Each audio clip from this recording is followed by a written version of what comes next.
ओम श्री सद्गुरु साईनाथाय नमः। प्रिय भक्तों, हमारे जीवन में जो साईनाथ महाराज का अनुभव आया है, मैं आपको शेयर करना चाहती हूँ। हम 7 साल की उम्र में ही साईनाथ महाराज से जुड़ गए थे। हमें मालूम नहीं था साईनाथ महाराज कौन है, ऐसे ही नाम सुना था, इसलिए साईनाथ साईनाथ बोलते। और जब भी आईने में देखते तो मुझे ऐसा लगता था कोई तो ही शक्ति है जो मेरे आजू बाजू में है। मुझे ऐसा फील होता था, तो मैं उनका नाम लेते थे। एक दिन की बात है, हमारे आई को धूले का एलर्जी था, तो उनको हर महीने नाक में इंजेक्शन लेना पड़ता था। तो मैं बोले कि सबकी आई स्कूल में आती है, बाजार में जाती है, तो हमारी आई आती नहीं, कुछ नहीं, ये उसको कुछ तो भी तकलीफ होती है, क्या होता है। तो मैं बोले साईनाथ महाराज आप उसको ठीक कर दीजिए। और उसको इंजेक्शन लगा के जब लाए तो मैं बोले फिर से एक दवाखाने में लेके चलो, तो मेरा कोई सुना नहीं। तो मैं भागते भागते एक रिक्शे वाले के पास पहुँचे। लंबा था रास्ता। कोई बोलते थे रास्ते से भूत दिखते हैं, ऐसा दिखते हैं, पर मुझे तब कुछ डर सा महसूस नहीं हुआ। मैं साईं बाबा करते भागते हुए वो रिक्शे वाले के पास गए और रिक्शे वाले को बोले कि हमें यहाँ जाना है, तो आप आते हैं? तो वो बोला 20 रुपये लूँगा। तो मैं बोले ठीक है, 20 रुपये लेंगा तो ठीक है बोले। और उसको लेके मैं हमारे घर के पास आ गए। तो हमारे भाई बोले कि अ, अब अम्मी की तबीयत, माँ की तबीयत ठीक है।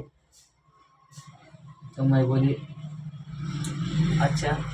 तो मैं रास्ते से ऑटो में मैं बैठते बैठे, रिक्शा में बैठे बैठे, तब ये ऑटो नहीं थे, वो रिक्शे थे, तीन तीन पहियों वाले रिक्शे रहते ना, वो थे।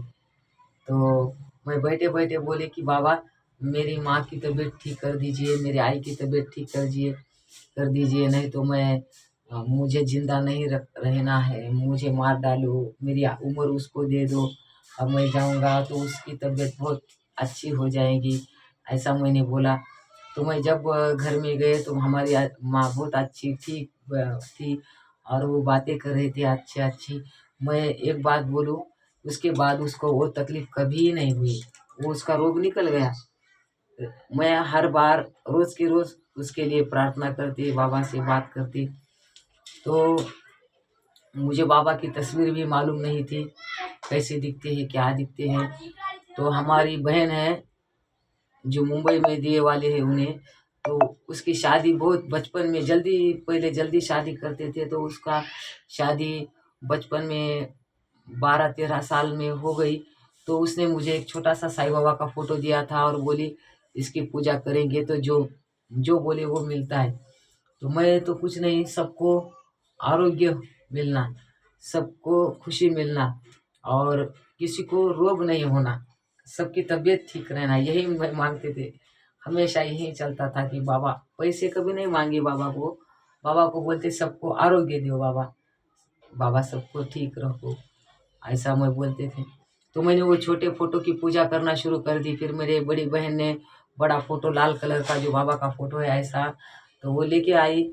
और वो लाल कलर का फोटो इतना सुंदर था कि मैंने उसकी सेवा शुरू कर दी। और उस की सेवा करते करते मैं ऐसा हो गया कि मैंने अ, रात भर, दिन भर साईं बाबा के पास, वो फोटो के पास दिया लगाना और बाबा से बातें करना।